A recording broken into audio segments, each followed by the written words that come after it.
Another new tank. I'll go through how I set up my IM 15-gallon cube.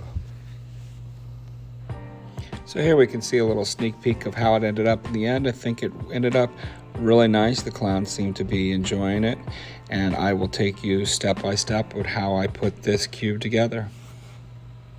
So as I said earlier, this is an Innovative Marine 15-gallon cube. I purchased it for the reasonable price of $99. It measures 15 by 15 by 15 inches. The back compartment is 2.8 inches, and the dimensions from the back compartment to the glass that inside the tank area, that's 11.8 inches. So I think it's got some really great dimensions. It looks great on my desk. I plan on putting a couple of clownfish in here with anemones and some rock flowers. So it's just going to be purely a couple of clownfish and some anemone cube, anemone tank, and some cleanup crew and stuff like that. I plan on lighting this cube with a AI Prime 16 HD. I've already have this light, so that's no cost for me.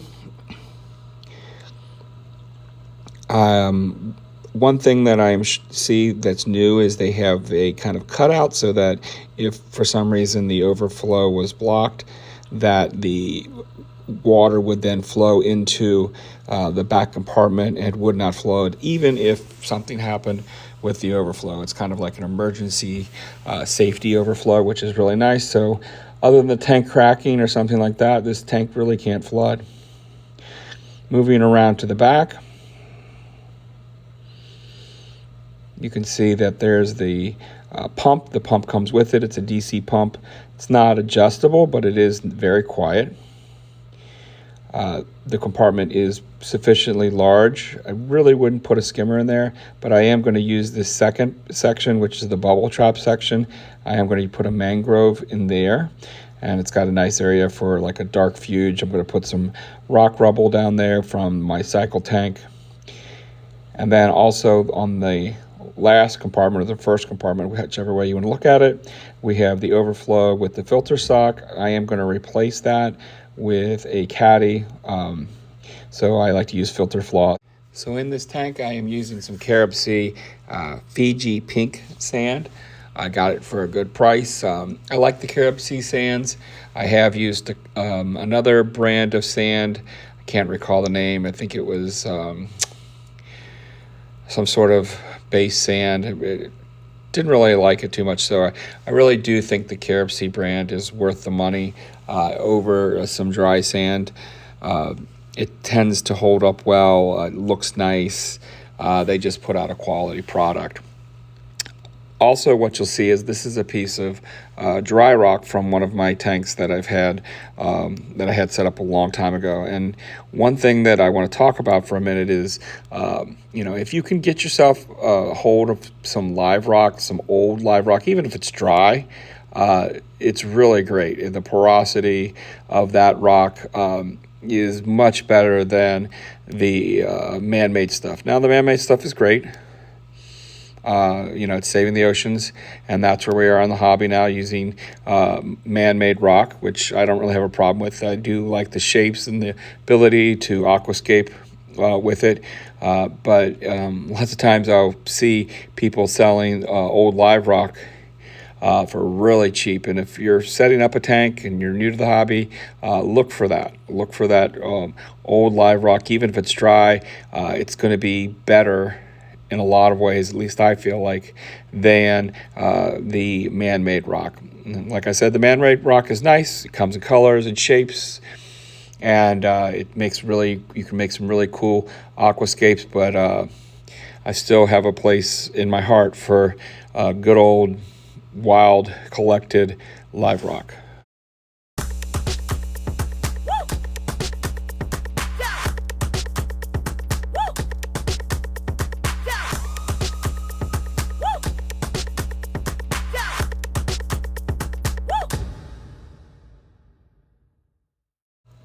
So this is the tank that I have currently set up. It's been set up for about 6 months, maybe a year. I can't really recall. But the live rock is definitely mature. And one of the things that you can do is, if you have another tank, is take some of that live rock from your one tank and then put it into another tank. And if you're new to the hobby, one thing you can do is, if you can just get some rubble or some live rock from a store, and then you could even break that apart and put that in that back section of the IM tank, that middle section where I'm going to put the mangrove. And if you just put that in there, that's going to seed the tank. And really, that's really a great way to seed a tank, is to use that back chamber, because it's dark. You're not going to have to worry about algae growth, but you are going to get a lot of that beneficial bacteria, and it's going to be a place for different bacteria and different microfauna to really thrive, because it doesn't have to be worried about predation from other things in the tank. And that's a really easy trick to, like, just quickly, cycle your tank, get your tank running, get stuff in there, and then you can also add some of the bottled bacteria.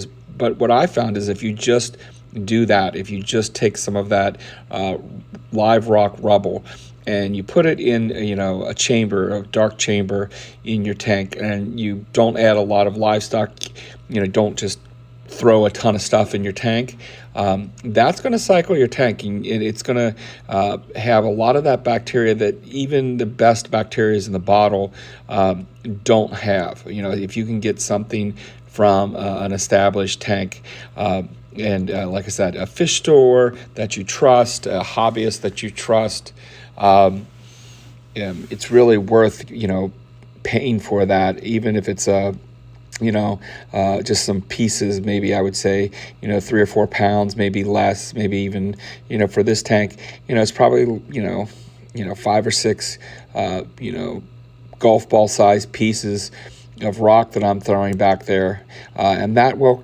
keep the tank, get the tank established, and it will set the tank up for success, and prevent a lot of problems going down the road of taking hold. And so here's the kind of final take. I've got a piece of the established live rock on the bottom and the new piece on the top. So I'm just going to let this chill out for a little while, and then starting to add some anemones back in, maybe in a week or so, whenever I think that it's ready to.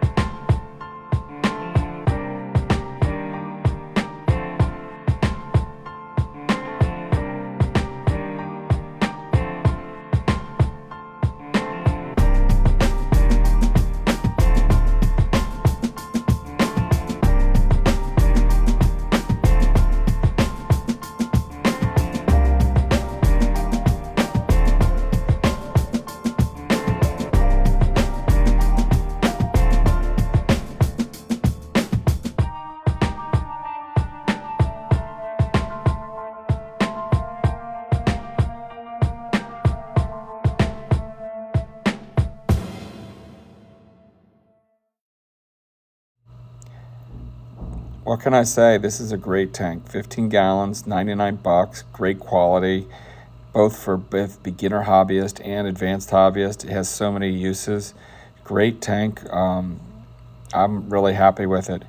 If you like this, what you've heard, just give me a like, comment, subscribe. Out.